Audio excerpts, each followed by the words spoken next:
Oh, it was a yawn, but it stopped a long time ago. So no, I'm torn. On the one hand, you are lit much better now, but it's also doing some weird artifacting with the camera. Although that seems to be getting better, so maybe that was just initial connecting.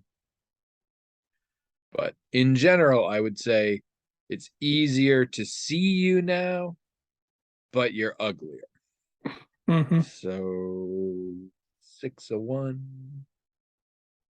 Right. Hello, everyone. Welcome to the Magical Talking Hat Podcast. The only podcast that isn't real anymore. It's gone. We're done. But here we are. Because we're out of emails. So this podcast doesn't exist anymore. But here we are. I'm We have an Tony. email. We have an email. We do. When did we get it?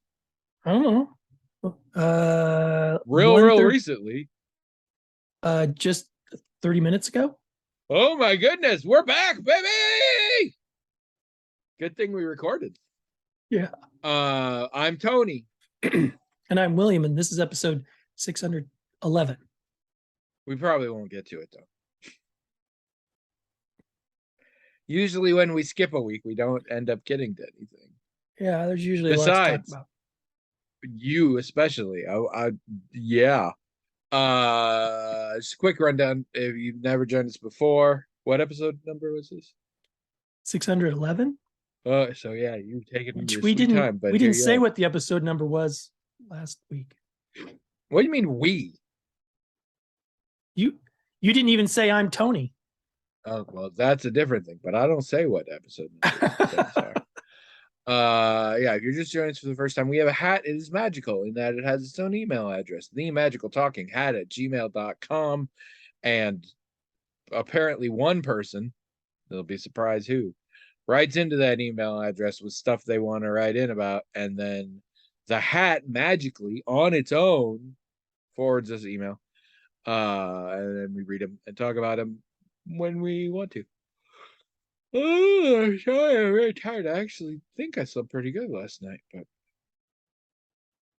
we're trying. I just had an appointment with the neurology clinic today, and we're trying like 12 different things at once to try and improve my apnea and my restless leg and my insomnia. And on the one hand, I'm like, cool, we'll fix some things. On the other hand, I'm like, it's too many variables at once.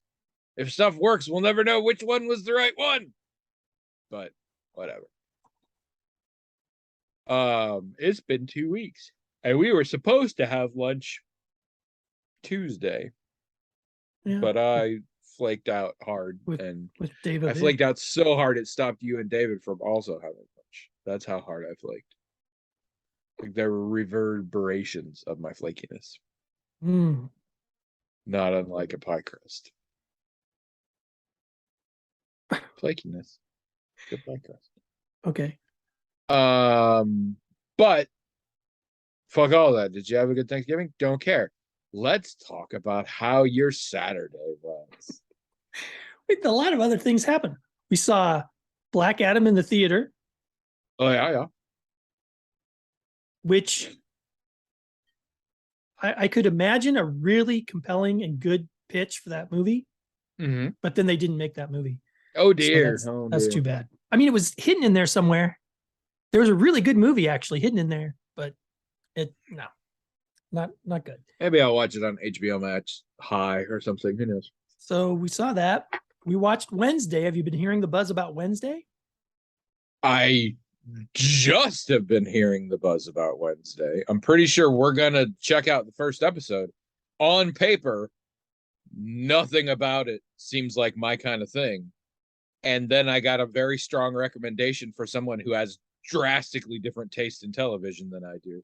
But our conversation got into enough specific detail that I'm like, I should at least check it out. I also have it on pretty good authority that it doesn't have an issue with the pilot being fucked up because it's a pilot. So I'm pretty sure if anyone watches the first episode of Wednesday, you will know if you will like the show. But yeah, no, we're probably gonna, because I've been it's like a lot of other things, sadly, pretty derivative in many, many ways, but it is different because of her. I mean, I've heard she's amazing. yeah, it's not just that. It's like, well, imagine all that stuff you've seen before. We're just going to do all that. So yeah, it's kind of tropey and everything, but Wednesday's in it. And that it does make it different. I don't think it makes it better, but it does still make it watchable for me. Because I mean, I All like right. Wednesday. I like Well, Wednesday. Christina Ricci's portrayal of Wednesday in the movies or whatever. She yeah, really yeah. kind of created that Wednesday, and that's really what this Wednesday is. And it's I think it's pretty well done.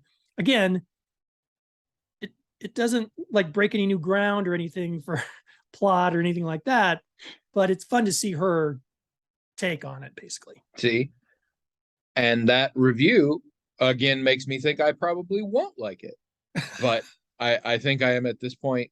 Here's the thing: I don't give a shit about the Addams Family. Yeah, And I mean, I do, but I I know you don't. I am sick of all the teenage dramas, especially ones in boarding schools. So I'm like, on paper, I have zero interest in this show. But And as I far have as heard some interesting things. So as far as all that goes, it's not only is it not different, it's annoyingly the same. But she's different. I mean, I don't know. And I do like the Addams Family, as you know, so it's yeah, cool to me. But I if I had to guess, because it is kind of a 50-50 thing, because I can imagine there might be some things you like about it. But if I had to guess, gun to my head, I'd say you wouldn't like it. But we'll see. maybe I'm wrong. I am relying on a single episode because again, people I know who didn't expect to like it watched one and they were so engrossed that they immediately just binged the rest of it. We So, also and they were not particularly expecting to like it. we also watched the Devil's Hour. Have you heard of that? It's got Peter Capaldi in it, and have you heard of it? I think it's the Devil's Hour. Yeah, No, I don't think so. it's good. I can't really talk about it because it's got so many. It'd be just about everything you say about it. It's got spoilers. All It's right. really good, and I recommend it. The other thing we're watching is 1899. Have you Okay. heard of that? Yeah, which is crazy. I mean, that's the Yellowstone spinoff, right? No. Oh, okay. Then no. Oh. I mean, I've heard of that year. I assume it's a year or a price. Yeah, it's a I've year. heard of both of those. No, it's a year. Okay. In this case, I've heard of that year. That I'm not so impressed with. But I think a lot of people are watching it and really loving it. It's not doing anything for me. Like, but normally you can't be bothered to remember what you watched, and you are just bam, bam, bam, bam. Well, it's because which tells me you are tap dancing as hard as you can to avoid talking about Saturday. Now, listen, I had for the first time in probably a year and a half, I actually had 4 days off where I didn't really have to do schoolwork or anything. So we just watched stuff and it was pretty awesome. Even though I like I said, 1899 didn't really like, but Devil's Hour I liked, and I think people should watch that. I think just about everybody would like that. I like Wednesday. A film or a series? It's a limited series. What service? I mean, we watched them all, but I don't think it was Netflix. Could have been Netflix. No, I think it's been out long enough that we could just watch them all. Yeah, we'll see. So it has to be either, if it's not Netflix, it has to be either HBO Max or Prime, because I've got access to it one way or not. I suppose it could be Apple Plus or Disney. Maybe it's, I don't know. I don't remember. I doubt it's Disney. But either way, you don't appear to have any services I don't have, except for whatever your thing that you're getting Shudder on is. Yeah, Devil's Hour is really good. Okay, so Saturday. They weren't that bad. How early? Let's start there. 6 o'clock is when you started the first one. Well, probably 6:15ish. All Six, right. maybe 6:30. Did you get through all 7? Yes. Did everyone get through all 7? Barring possibly Delmer. I mean, yes, but I mean, there is okay. So Delmer, at one point, he was getting tired and he came up to me like he wanted me to, pick him up or whatever. So I did. And then almost as soon as he was on my lap, he fell asleep. Well, so I sat back in my chair so he'd be more comfortable. And then I fell asleep. For like half of one of the movies, I fell asleep. Oh dear, did you get totally lost for the plot? No. But I watched the rest of them, no problem. All right. And I fell asleep because I got up really early that morning. Yeah, long day. Tired. No, don't get me wrong. I don't think I could watch 7 movies in a day. Yeah. Just regardless of length, quality, any of that. I don't think I could, let alone 7 Tremors movies in a day. Yeah, I didn't I've binged shows for like many hours or watched a lot of Yeah. See, I never do that. I don't seem to have a problem with that, but they weren't that bad. The first one, first I'll say again, I think I've explained that I am a creature feature person. I do like those, but I don't like all of them. And the creatures in Tremors are not my cup of tea. That's the graboids. Yeah, I was only going to get into this so much because I'm just not interested. But the first film was actually very well made, very well crafted. I think the pitch was probably something like, imagine Jaws, but in the desert, because that's how it was put together and that's how it was made. And it was actually quite effective. Again, do I want to see it again or add it to my collection? No, but I can really appreciate how it was a good pitch and it was very well executed. I thought the first one was. The next two, well, the very next one was clearly made by people who were as competent as the first time. The script was fine, the direction was fine, but the budget was so much lower, it had problems. But it wasn't, it was not bad. Well, the second and the third both suffered from, let's try and we have to build on this. Yeah. We can't just do the same thing again. And they used a very specific formula that's not great. Because I believe I've seen the first 3. Well, and that pitch I just said, Jaws, but in the desert, which is a great idea. And I think they executed it really well in the first movie. They didn't do that in the second one. Like that, they went a completely different direction. And I think people probably dropped off because of that. They had a couple actors that didn't come back, so people probably dropped off because of that. But I mean, it wasn't like these films weren't unwatchable or so bad they're good or anything like that. They just were, just not as good as the first one. Now, the one that was set in the Old West, I loved that. The fourth, I think. And I haven't seen that one. I loved it. Now, a lot of fans don't, and I think I know why. It felt so all the other films feel PG-13, especially since they're obviously avoiding F-bombs and stuff like that. Yeah. I don't know why they want to hit that PG-13 rating. And the first one was released in theater. Yeah. So and the Old West, that's the sweet spot money-wise. The Old West one, I think, it could almost have been a PG. And I think the stuff they took out of it for that, I think would make some people go, yeah, this isn't as good.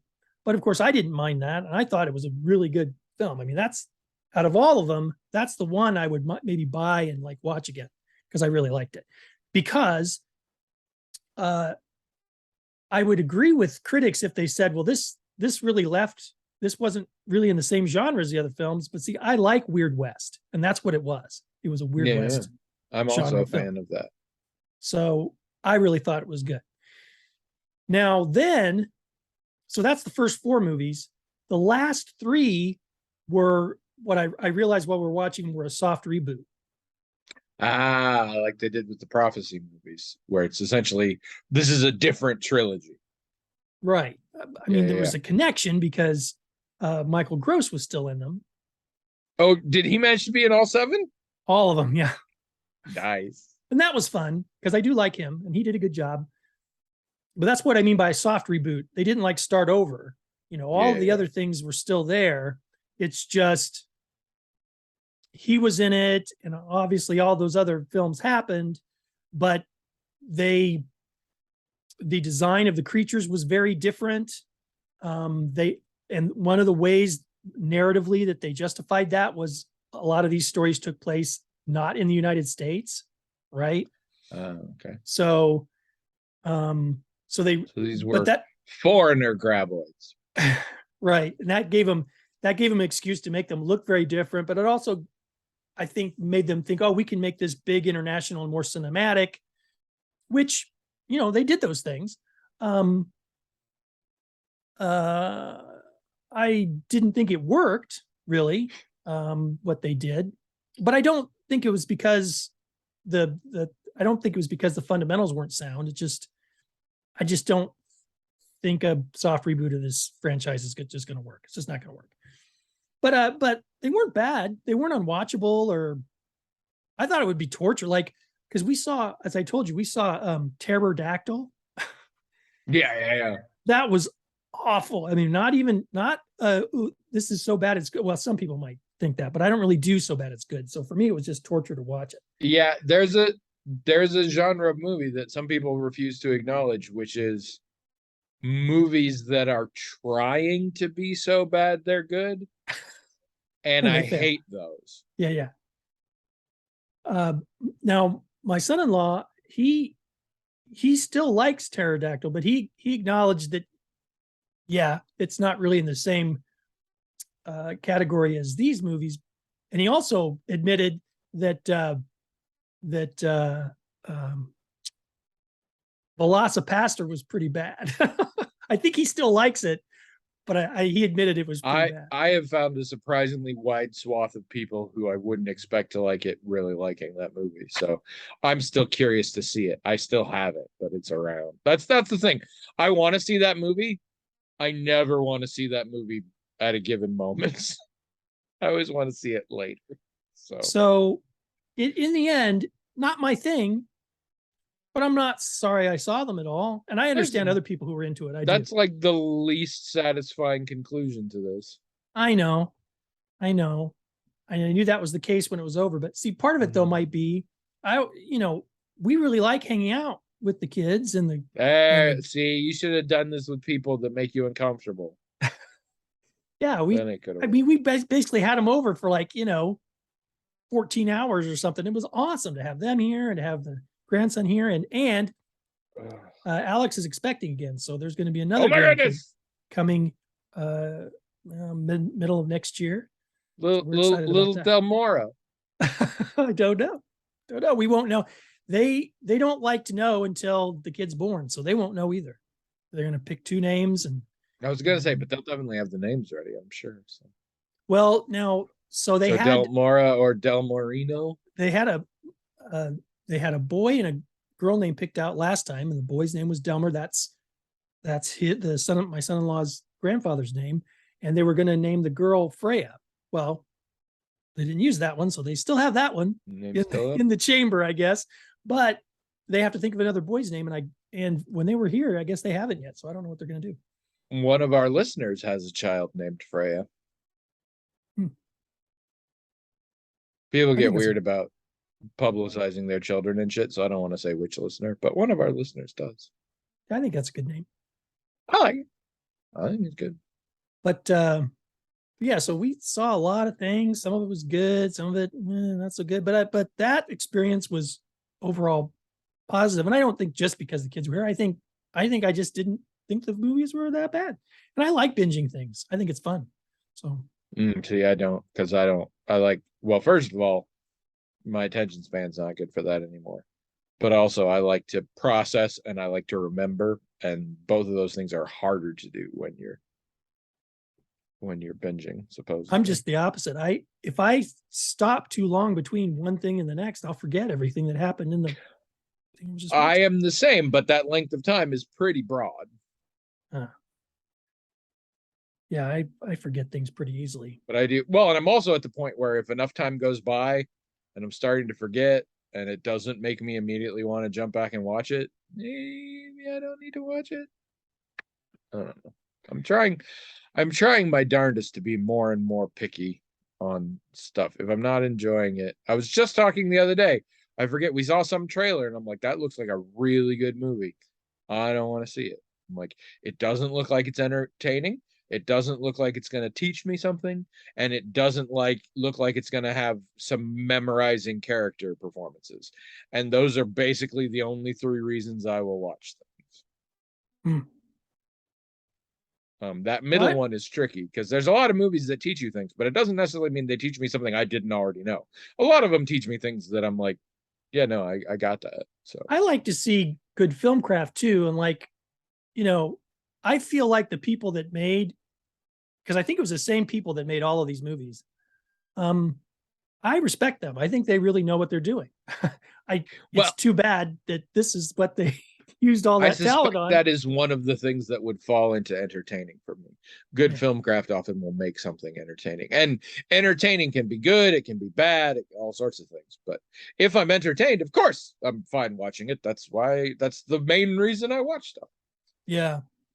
Yeah. I've seen a lot of things that it wasn't my thing. I don't care if I ever see it again, but man, did whoever directed it was a genius, or the soundtrack was amazing, or the acting was through the roof. And so then it's worth it, even if I You didn't know, really like like all it. the Tremors movies. But they weren't bad. They're not for everybody. They're not for me, but I didn't mind. Now see now, so I told that I told them, I said, well, I called this Our Kids Hate Us Day, and they thought that was pretty hilarious. So now they want to do that every year, some kind Annual of Our Kids Hate torture. Us Day. And because Thanksgiving is locked into a specific day of the week, it could be the Saturday after Thanksgiving every time. Well, except usually I go down to the farm the Saturday after. It just wasn't this Yes, time. and that would make you happy, and your kids can't stand that. So that officially has to be Our Kids Hate Well, Us I Day. I did bring that up, and they said, well, we'll just do it the Saturday before, the Saturday after. We can move it around. It doesn't matter. We're flexible in how much we hate you. Right. But next time there will be two kids when they come over. And Um, 9 movies. I don't know. They were throwing some stuff Wait, out, but I don't know. or no, is it 9? I think it's 9 in the Saw series. What? No, that's a whole other thing. I mean, I don't even doubt that they're well made, some of them, but Oh, really? I do. I doubt very strongly that they're well really? made. You don't think there's some Well, good? to be fair, I've always had huge contempt for the Saw series, and I have watched Jordan Breeding on Cracked recap the entire series over like 2 hours multiple times. Oh, So I have very strong opinions based on very specific stimuli about the Saw movies, none of which involves having ever seen any of the Saw movies. this reminds me of something. So, one of the most celebrated films right now is Top Gun Maverick, which Yeah, I have no interest in seeing at all. here too. And so I watched the pitch meeting for it, Oh yeah, and the pitch meeting made it seem like one of the worst movies ever. And I mean, there's like how are people liking this film if it it's has Top all these? Gun. As near as I can tell, it's just Top Gun. And if you really like Top Gun, you're probably gonna like this. And they did it in one of those rare ways where like they aged it up so it's not quite as much of a throwback, but it's still just Top Gun. And the problem is, I've never seen, well, I've seen the first like 20 minutes of Top Gun. Hmm. We, in elementary school, we had something in music class where if we did something, our reward was we got to watch a movie during school. And we all voted off of a list of movies and we picked Top Gun. And about 20 minutes in, was when it came up that there was like swearing or something, and this was elementary school. So then our teacher was like, "Oh crap, we can't watch this anymore. I'm sorry, we're gonna have to stop." So I've only seen that much, but I don't care. I loved the Hot Shots movies, which are clearly parodying. The first one, especially parodies Top Gun. The second one more parodies Rambo. But yeah, I don't give a crap about the original Top Gun, so I really don't give a crap about a very late sequel. Me neither. But I mean, it's not just people are saying I like this movie. I mean, you hear people saying it's a masterpiece. It's this great, like it's a great piece of film I craft or definitely something. don't hear people saying that, and you should not hang out with those people. No, I'm like critics, like you'll Yeah, those read. are the people I don't hang out with. I mean, these aren't just people on Twitter or something. These are people who are paid to be critics, and they're saying these things like, "Wow, this is amazing." And I'm thinking, is it really? But again, if it really has all of the plot problems that were mentioned in the pitch meeting, I can't imagine not being completely annoyed the whole time by everything that's happening, because those kinds of things annoy me when I see those in movies, and it seems like it's full of Me them. too, but you and I are a specific breed that get annoyed by those kind of things. I actually just had a long talk with my sister the other day because she I forget what it was. We were talking about something. She's like, "Well, I really like this because I just really like supernatural stuff." And I was like, "So do I, to the degree that I watch it, and I get really pissed off if it's doesn't make sense, or like the plot doesn't work, or the lore doesn't work." And I'm like, you and I can watch the exact same thing. And I'm like, but that's not, they said this. And so then that would, whereas my sister can watch it and be like, oh, cool, those things fly. That's awesome. And like, I am simultaneously so frustrated that she can do that, and also so envious that she can do that. I can't, that's how she can watch CW shows. I can't watch them because I can't stop thinking about all the incredibly stupid shit in it. Whereas she can watch them and even acknowledge the stupid shit, but just be so into the fantasy of it all that she's into it. And I'm like, I hate that about you, and I really wish I could do that. I guess I'm somewhere in the middle, because like like Black Adam, for example, not a good movie, but there was a good movie in there. I mean, there were moments where I was like, oh wow, that was a cool moment. Why did they not earn it? Why did they not Mm-hmm. craft this? So I know that there was a good movie in there, and I was so disappointed that that's not the movie that I got. Yeah, But I don't think that's in the middle. no, I'm I not. think that's solidly like me. No, I got to get to the other part. Okay. The other part is I wasn't sorry I saw it. I'll probably see it again. Um, Well, and that because can be a thing, but also you years ago, I don't think you remember this. I think this is something you need to go through with your therapist. I think this is unprocessed, repressed memories. You clearly sold your soul to DC and Legendary Pictures a long time ago, and you are something. obligated, if not to like, at least to feel a very strong connection to literally anything they ever make. And that's got to be a rough Yeah, I don't road know to what it hoe. is. I But don't know at what it least you is. got special dark powers out of it, I presume. You can set fire with your mind or something. I don't know. Yeah, it's something for me. It's something about um I just like, I don't know how to describe it. What I was gonna say, but this doesn't feel quite right. But this is what I hear other people say. I just like to I just like to be in that world. But see, Mm. I don't really get into the world.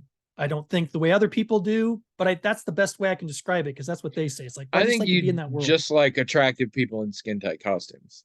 No, because like, well, while I'm watching Black Adam, I'm thinking, sometimes I'm thinking, wow, I can't wait to see the movie where Black Adam and Shazam get together and do stuff, because Black Adam is in Shazam's whatever.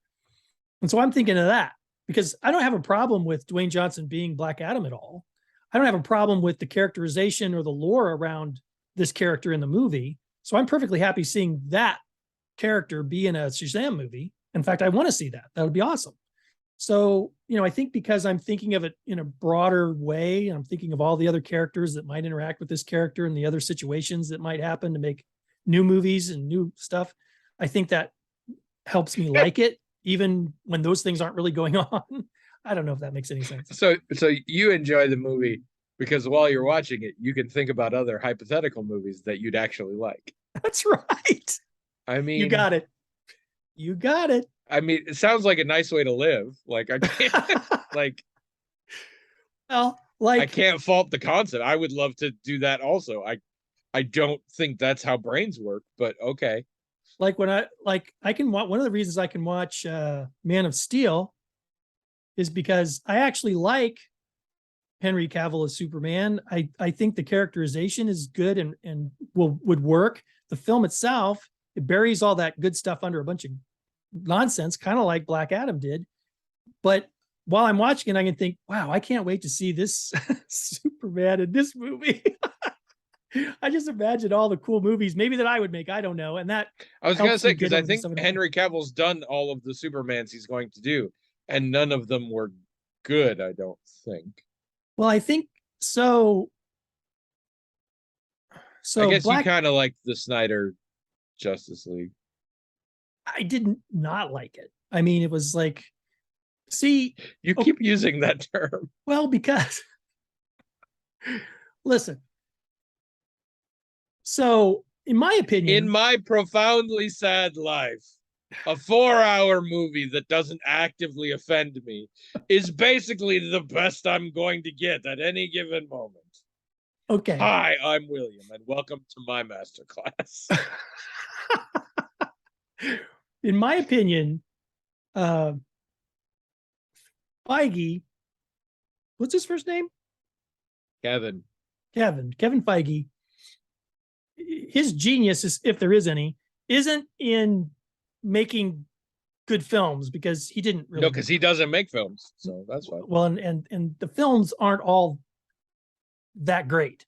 True. The genius was in understanding the sort of synergy that can exist between these films that might on average be mediocre, but because they're existing all together and you're seeing characters you like come in and out and there's a promise for something to happen, that's really what brought people in. It wasn't really the promise of the movie being great or even good necessarily. I think that he knew that people just want to be transported to that place. And if we just keep making movies that transport them to that place, they'll keep coming. And even if the movie's a flop, like some of the Thor movies were, I mean, look at Thor's a perfect example. He could have done the DC thing and quit, recast Thor or not made any more Thor movies, but he didn't do it. He knew, nope, let's just keep going.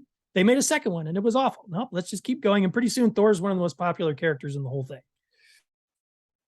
And that's what DC should have done. When they hired Zack Snyder, I didn't like it. I knew he would make terrible movies, and then he did. But what they needed to do was go ahead and let him finish what he was doing and not interrupt it and just keep going.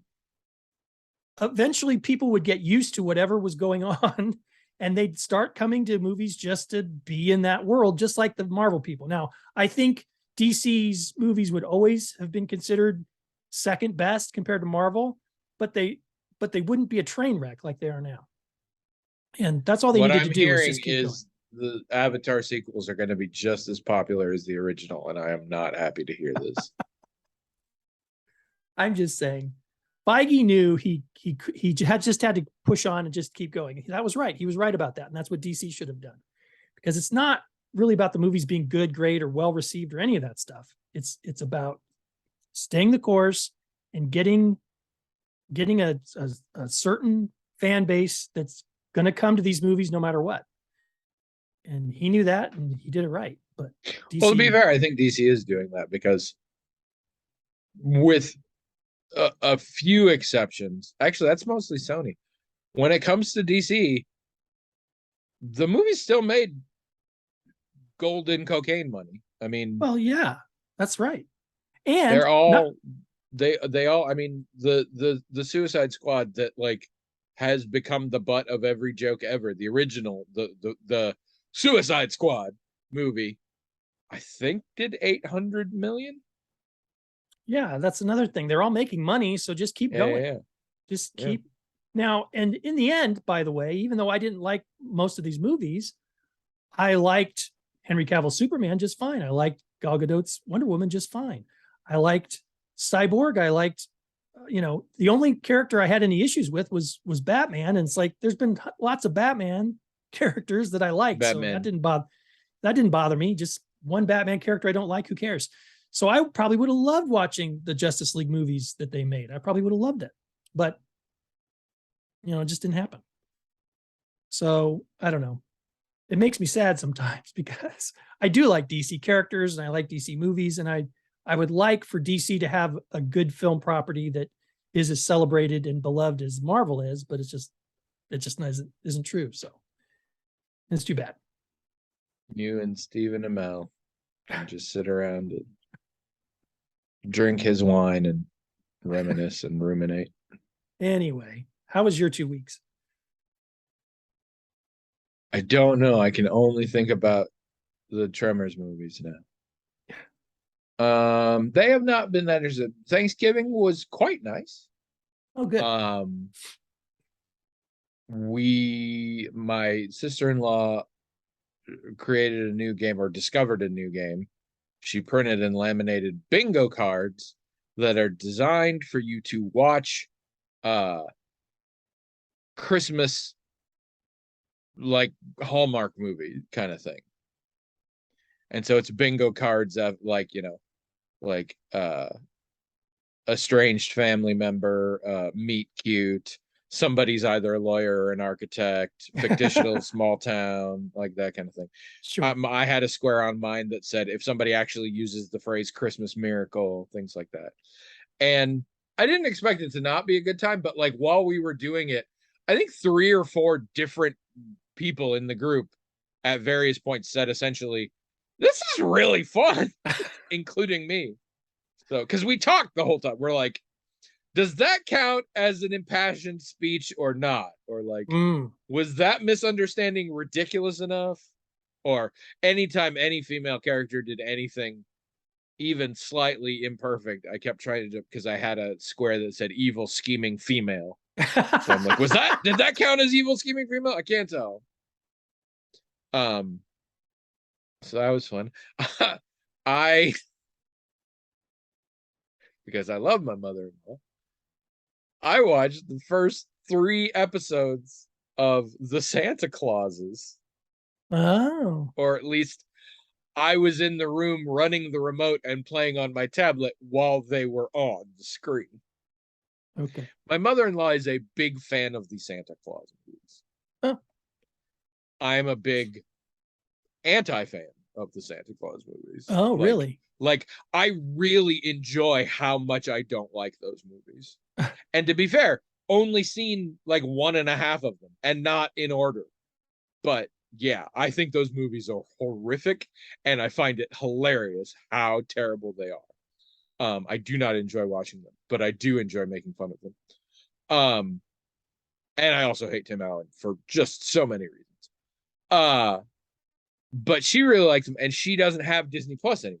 So we have our Roku TV. We also have a Roku device and we take it most of the time when we travel. So you can plug it in, hook it up to the Wi-Fi. You got all your streaming services right there. And so we did that and then she could watch them, but they're releasing 1 week at a time. So when we were there, they only had 3 episodes out so far, but I told her, I was like, we'll be back at Christmas and the other 3 will be out. I strongly suspect any feelings anyone might have about the Santa Claus films will translate quite well to this TV show. I found my feelings about it not any different, except it's old enough now that I'm interested on like what actors I see and what I don't see and what new actors have gotten involved. And I'm like, really? This is where your career was? All right. So like there's a little bit of that, but it's the same. But yeah, in general, it's a very nice holiday time. I've been having just a hell of a time. This is a thing I have now. When I travel or anything really that has me sleeping away from home for multiple nights, I have such a hard time getting my head back into regular life. So this week's just been a mess. But we have watched some things. We are about halfway through She-Hulk. And I think we are in a good place with it now. We struggled because, my personal thing here, whatever. It's not a very good show. No. It's not terrible, but it's not a very good show. And it was a little confusing. Like, part of it is it's trying to do a specific thing and not everybody likes the thing it's doing. But it was still confusing. I was like, I feel like it should be better. And then Trish had an awareness. So oftentimes when a show is sort of breaking new barriers, you get people who are experts in whatever sort of that is to make the show. I mean, if you're smart. But what that means is if the type of show you're making is sort of new to mainstream success, and you're getting people who are experts in that, it means they have not been given a lot of experience in making movies and TV shows. So sometimes you have to say, this is a good first step to what I hope will be more of this kind of thing, representationally speaking. And Trish says this to me in not so many words. And I say, what are you talking about with this show? And she's like, feminism. And I was like, the hell? And then I was like, oh shit, this is far and away the most feminist thing Disney has ever put out. Which, don't get me wrong, is the lowest of bars. But it is true. They actually have some messaging in it that is pretty on point and a little more in your face than Disney's willing to normally do. Now, they dilute their own image with a lot of bullshit, don't get me wrong. But for Disney, it's pretty feminist. You're saying for Disney. Do you think also for Marvel? Oh, yeah. Sorry, all of it.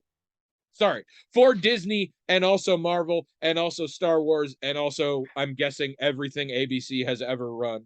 For the corporation, for what Disney is willing to let be created. Yeah. Which means they probably allowed some stuff on Hulu. I don't know. But for things that we very clearly associate with Disney that have to live up to the Disney brand of not ever offending anyone at all times, it's quite feminist. And it's very episodic. While there is a larger story, it seems every episode has a self-contained story. They're only a half hour long. In general, the cast performs really well. Tatiana Maslany is mesmerizing as always. As always. For all that the part was not written super great. So it puts me in a place where I'm glad it exists and I can totally handle watching all of it and not even be unhappy about it. And that's as nice as I can give it. But, it's something. I don't know if we'll get around to watching the rest of it or not. Didn't you only have like one episode left? I think more than, maybe two. I think we're solid short. In the middle point. Yeah. Let me see. I'd already talked about Hellraiser. We already finished Over the Garden Wall. Recommend both of those things. Are we watching another TV show right now? I don't think so. Watched a movie last night. I'm watching a few movies, but they're trash. We don't need to talk about them. And I don't remember what most of them are called, and I didn't finish most of them. And I was high during some of them, so never mind. But last night I watched in its entirety, for the first time for me, not the first time for Trish, sober, Roadhouse. Oh yeah, never seen that. The 1989 Patrick Swayze action classic Roadhouse, about a world where bar bouncers are so good at their job they're like famous. Like if you go to another part of the country and talk to a random bartender or even bar patron about somebody's name, not even a particularly unusual name, they'll be like, oh yeah, I've heard of him. Like that's the thing. It's fabulous. It's an absolutely fabulous movie. I will not use the word good at all, but it's pretty awesome. It by and large has aged fine. I mean, it's solidly an 80s action movie. Like, there's a part where in the middle of like a major show of strength where like guns are being drawn and buildings are being set on fire and we're having a moment where the bad guy can sort of just gloat. His girlfriend, who has been throughout the movie, leans over and whispers something, and he says, "Yeah, go ahead, you can dance." And she goes up on the stage where a band is playing and does a striptease for no reason. It's that kind of 80s. I'm like, I really wanted to hear the part she whispered. What exactly did she ask him? I was like, don't know. Also, with all the will in the world, and he's a hell of a thing to look at, Patrick Swayze's character and his love interest are the single whitest and most boring couple I've ever encountered in my life. Like they are just, I'm like, what is the spark you guys have? Oh, you're both pretty. Okay.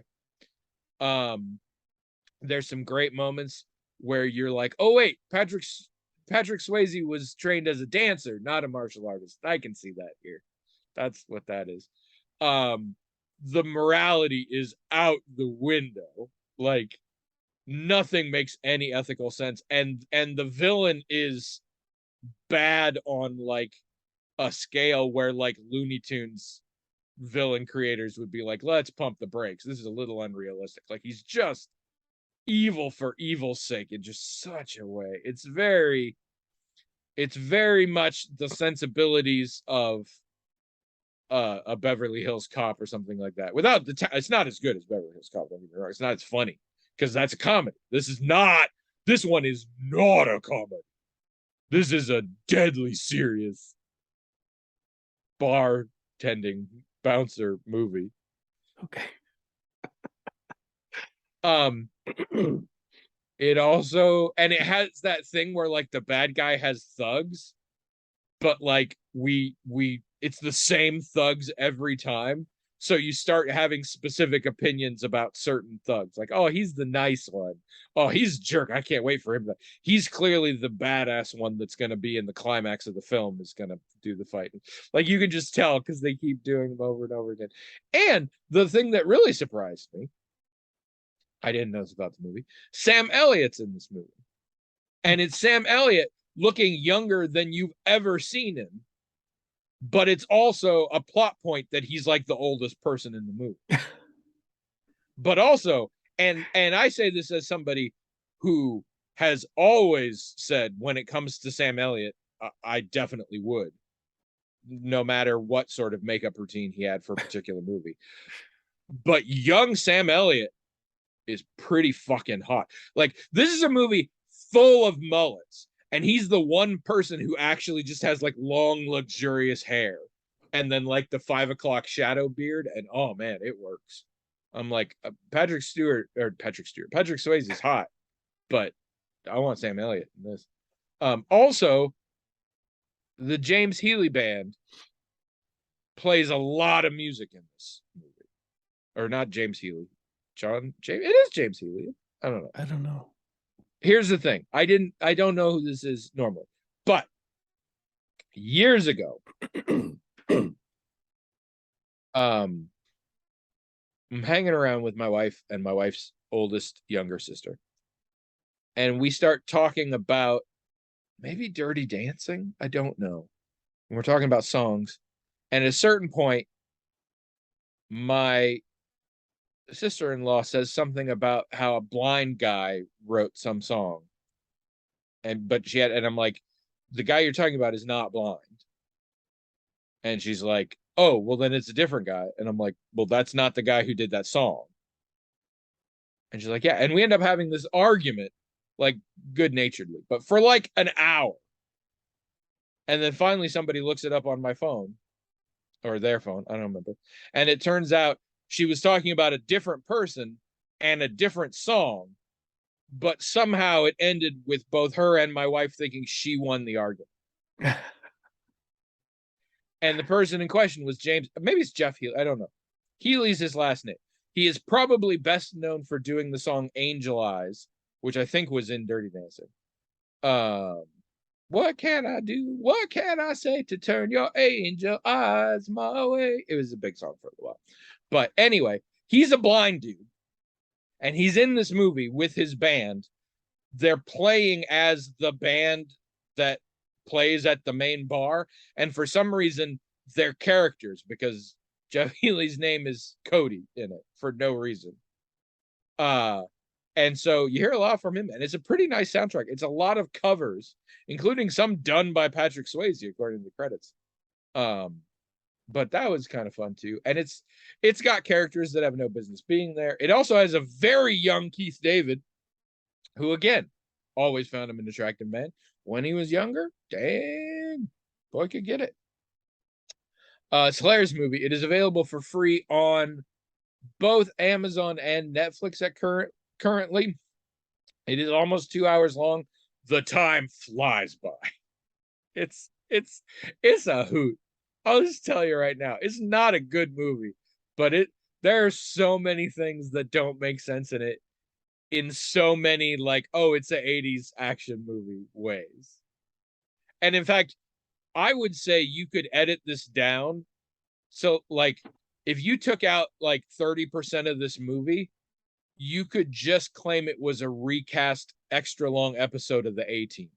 It very much has that vibe, like small town, evil rich guy is controlling the town, but there's a couple of defenseless people, including one hot woman, who stand up to him. And then the strangers come into town and have to kick his ass.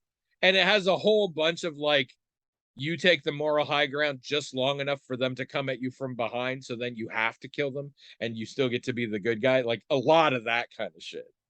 Like, I mean, it's super 80s. Those, you say it's super 80s, and it does sound super 80s, but it also sounds like Old West serials. Yeah. It just, the hot girl doesn't get tied to the railroad tracks.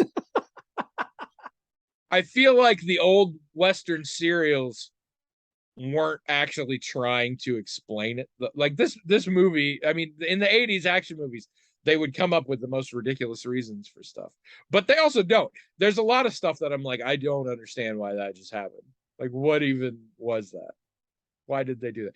He spends a lot of time just looking at, by sheer coincidence, our hero rents a room in the second floor of a barn that's across a river from the mansion of the bad guy. And this is before he knows the bad guy exists. He spends an uncomfortable amount of time just sort of staring over there. Sometimes there's parties, sometimes there's not, sometimes it's day, sometimes it's night, but there's just so many shots of Patrick Swayze just leaning on a windowsill, just watching them. And I'm like, you're a creeper, dude. To be fair, he then does later have sex on the roof, and the bad guy watches that. So, I mean, I guess as long as everybody's consenting, whatever. It's a hilarious movie. I would recommend it.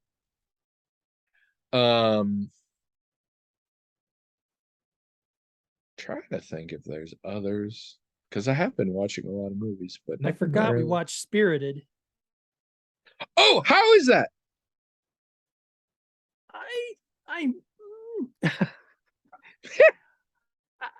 I'm glad I watched it. I don't think I'll ever watch it again. It's, I don't know what to say about it. It's, there were a lot of things I liked about it. I don't think Will Ferrell, either he shouldn't have been cast in it, or he should have had someone else sing and he lip sync to it, because I don't think he's very good. Oh dear. Yeah, I think it was pretty bad actually, but maybe it was supposed to be. I don't know. I keep thinking that my greater family, like when we were at Thanksgiving, and again when we're at Christmas with my in-laws and everything, I keep thinking that could be a fun one that we can all watch together. Probably. I mean, it's PG-13 level, and our youngest in that group are now 15 and 18, so it's probably fine. Octavia Spencer's in it, and she is so good. Yeah. In it, she's just amazing. I mean, every time I see her, I always think, oh, this is going to be good. And then it's like beyond my expectations. It's really good.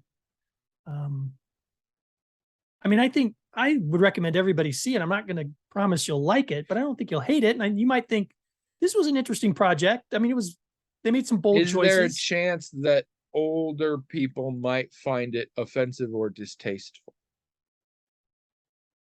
I mean, my immediate sense is no, but I hope there was, because sometimes I block that stuff out if I don't like it. Yeah, I don't, it's mostly especially when Will Ferrell's involved, the odds of it getting kind of raunchy are there. I don't think so. And that I don't was think concern of other people, not so much that the kids would have problem, but that the higher generation would be like, I don't care for this. I do But it's think like it's a something that- musical and shit, right? I mean, yeah, I think you can turn it on. I don't know if it's going to keep everyone's attention, but I don't think it's going to offend anybody. And I don't know. There were lots of things I really liked about it, and other things that I'm like, that didn't really work. But yeah. I actually respect the effort quite a bit. I don't really like musicals, but I feel like whoever decided to do this and put up the money for it and stuff, I feel like I respect their choices to really go for it and try to make. I mean, I'm not convinced it worked 100%, but I'm glad someone tried it because I think Really? I think it was a worthy effort. I appreciate I think you might original like it. Do you like ideas. musicals? Oh yeah. I mean, I think the music in it's pretty good. Like I said, Will Ferrell.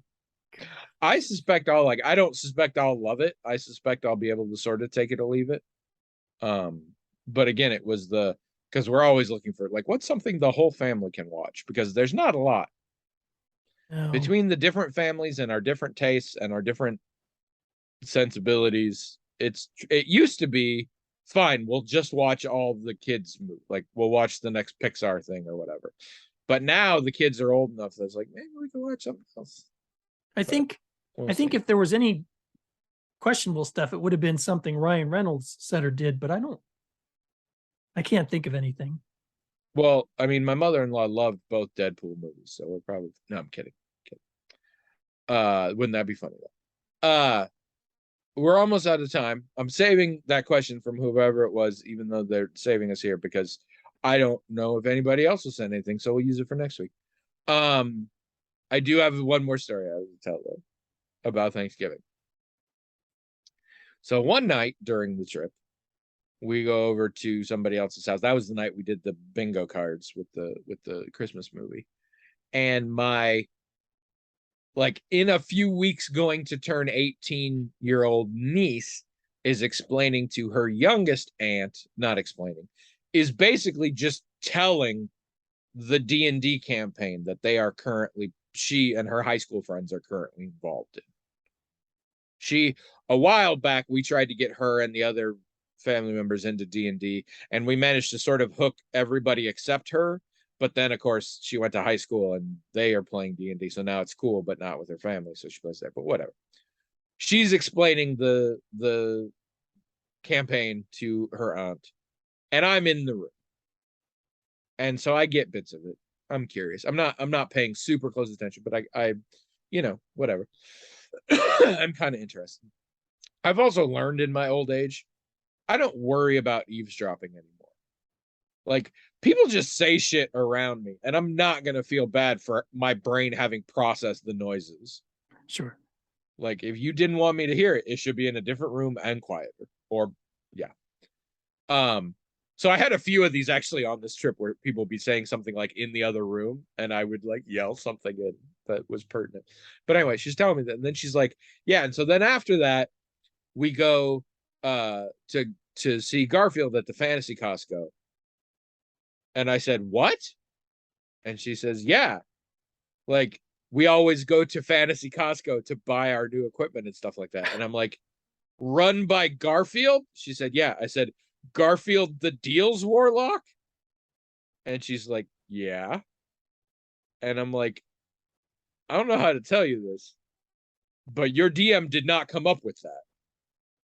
That is, in fact, a facet of the first campaign of one of the most popular D&D actual play podcasts out there, The Adventure Zone with the McElroy brothers. Oh, And she was like, really? And she thought it was funny, and it didn't last very long. Whatever. It's like, oh, that's great. And then later I said, actually, later, you know, the great thing about this, once you confront him on this, he can play for you all the actual well-produced fantasy Costco jingle, because it exists out there. It has all the background music, as this beautiful little like supermarket sounding jingle like you'd have on a TV commercial.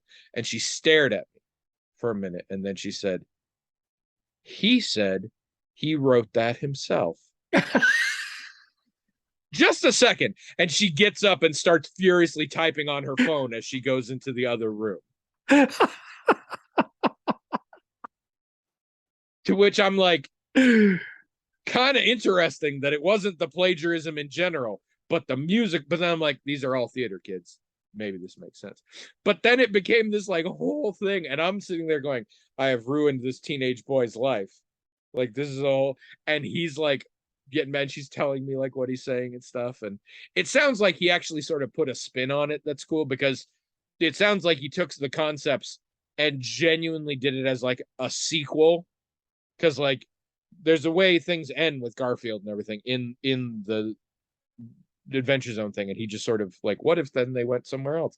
And I'm like, that does sound cool, but I'm like, I don't know about it being a thing. And then later she was talking, because in like a week or so we're gonna go to see what they call Madrigals, which is a Christmas musical thing that they have that's done sort of medieval style. So they all dress up in garb and they like feed us medieval fare, and then they sing, you know, choral music and whatever. And apparently you can get put in the stocks if you are bad. And she's like, you might get put in the stocks. And I was like, oh, I'm like, that would be fair. Give me one to do. I'm like, this is gonna be weird. Found out later, I probably won't. She's like, I don't know how to explain this to you, Uncle Tony, but there are only two people involved who know who you are, me and him. So there's probably going to be a lot more members of the Madrigal Court that have other people in mind. And I was like, that's fine. She's like, also, I know now, but he's still determined to keep it a secret from everyone else in the group. So I was like, this is awesome. Now you've got leverage. You can get whatever you want now and not tell him. But I thought that was hilarious. Also, I felt terrible because I ruined a 17-year-old boy's. You know, except for Forgotten Realms video games, I've never played Dungeons and Dragons. I've gotten close. Like when I was in high school, my best friend's brother was into it. He always, when I came over, he always wanted me to play, but I was usually there to see his brother, and we, you know, we wrote songs together and stuff. So it's like, yeah, I'd love to play this game, but I'm here to see your brother. And lots of other opportunities to play Dungeons and Dragons, but never played it, except, like I said, except for like some video games that are Forgotten Realms video games that are based on. It's a good time to try it out. The current edition is a good edition. They had some trouble in the previous one, and depending on who you are, some trouble in the one before that. But this edition is pretty nice. I mean, you know my feelings on D&D. It's not the kind of role-playing game I like. Despite the way that people feel who don't know about D&D feel about D&D, it is one of the more accessible role-playing games because it has a lot of crunch in ways that it's like, yeah, here are the rules. This is how you proceed. And in my experience with it, the role-playing and the game playing are sort of separate in a lot of ways. They don't, this is a section where we're role playing, this is a section where we're doing mechanics, like a little more than other games, and that's not my style. But I used to say like D&D sucks. It doesn't suck. This is a good game. There's a lot to it, and it has grown over the years into something very good. But also, if you're already into role-playing games and haven't played D&D, you can totally never play D&D, and that will also be fine. But I mean, it's a role-playing game. Right. But I mean, I like playing the Forgotten Realms games. I mean, I think I would enjoy it. I look forward to the movie that's coming up. So I think I would like I'm always of the opinion that if there's a role-playing game that you like because of the setting, and that's the only thing you like, just move the setting to a different system No, yeah, I know. Sure. that you do like. Sure. But yeah. No, Forgotten Realms is good. And there's a lot of good actual play podcasts of that. Like I said, the first campaign of Adventure Zone is set in Forgotten Realms. The very popular actual play podcast called Dungeons and Daddies, not a BDSM podcast. That's a very important thing. You might like it. It's a game where everybody are playing fathers in a minivan going to pick up their kids, and the minivan gets transported to Faerun, and like some villain steals all their children, and the whole game is them trying to go rescue their children. And it's ridiculous. And one of my sisters-in-law got Trish into it, and Trish listens to it all the time now, and then I have discovered references to it from other geek things, other places and stuff. So but it's also set in Forgotten Realms. Forgotten Realms, I think, is the favorite D&D setting at this point. People really like it. Yeah. That's all I got. And we got to go before William talks more about Tremors. No, we're out of time here. Thank you to whoever wrote in. Don't tell me who it was. I want it to be a surprise. Okay. And you will save us for another week. We will be back next week because of you. Had it not been for you, this could be the end right here. But thank you very much for that. In the meantime, if you got time to kill this week, go to aethertheater.com and look at William's collection, life's work. I don't know what you want to call it. His shit that he leaves lying around, whatever. You can also go to smashwords.com and look up a book called Oddwings, Oddwings, by Anthony K. Parsons. That's my book. It's good, short, enjoy it. Costs $3. Go to the blog, themagicaltalkinghead.com. We got closer. Azure Talon listened to the episode on Thanksgiving. We have no confirmation that he gathered his family around the Bluetooth speaker for it, as it should have been. Oh, I have a point to bring up. I meant to bring this up in the next episode, and here we are. So I was hanging out with somebody who listens to the podcast the other day, and they were talking about the episodes where we got real fixated on talking about ghosts. And in particular, we got into a conversation about if science could or would prove the existence of the supernatural / God / ghosts, whatever. And they, as a big science person themselves, very much wanted to point out to me that science wouldn't do that because science is concerned only with the natural world and not anything supernatural. That's a definitive aspect of science. And I do agree that that is an important distinction to make. But my response to that is, when it comes to things that are supernatural, I fervently believe they are only one of two things. One, made up dookie nonsense. And that might be all of it at this point. And this includes gods and God and ghosts and whatever. Or two, aspects of the natural world that we heretofore have been unable to conclusively understand. Correct. And I think science could prove them. And if science did, they would not technically be supernatural. They would be part of the natural world. That's right. So I do still think it is possible science could prove the existence of ghosts or God, and it would just mean that ghosts or God are part of the natural world. And for the record, I have no idea how science would go about doing that. And I also don't think science would, in that I don't think any of that's real. But I do want to make, I understand that science doesn't prove the supernatural in the sense that anything science can prove is natural.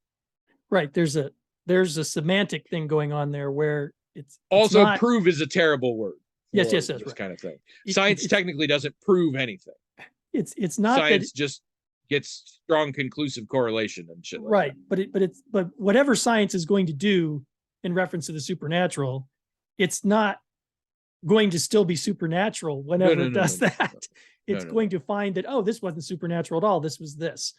Eventually, if you create a set of empirically derived data big enough and following certain, matching up with hypotheses to a certain degree, then you get sort of scientific consensus on the concept.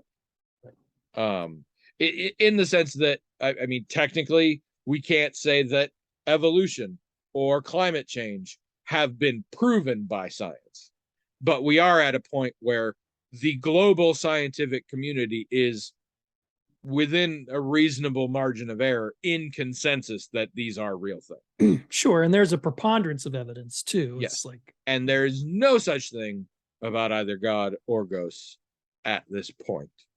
well, But it's if there also, could be or would be, then that would be a thing. and another thing that we keep mentioning is that, for those things to exist, ghosts, for example, if they exist the way people say, you're overturning a lot of science, and that's a huge problem. That's a huge problem. Yeah. So which that doesn't mean the science shouldn't be overturned. Science has been overturned before, And but truth is truth. Like, that's the point, though. It's like, well, that's why I'm open-minded about things, because I don't really know if there's a way for this to happen or that to happen. But what I do know, and the only thing I think we can know, is that if it's an extraordinary claim, it requires extraordinary evidence. yes. And I don't know what that means for disproving the supernatural, any of that. All I know is, well, I'll listen to your claim, but if it is a big claim, you better have big evidence. And if you don't, I don't think it's fair for you to expect me to just believe it. But it is true that science could never prove the existence of something supernatural, both because if they proved it, it would be not supernatural, and also because science doesn't prove it. Agreed. Technically, we don't have proof of gravity. We're all pretty sure at this point, but we don't have any proof. We just have a lot of data that fits in with a pretty clean hypothesis about it. At least the first part is. Later parts get more confusing as we're still learning, but anyway, that's all I want to say about that. You should go to the blog, themagicaltalkinghat.com. Tell us what science isn't proving for you, and also tell us how your Thanksgiving was, and also tell us how you like Roadhouse, and also Tremors movies, and what's wrong with William this week. New segment we want our listeners to get involved in. Enjoy it, and then listen again next week, where we're again gonna in more fine detail hash out William's specific feelings about each of the Tremors movies.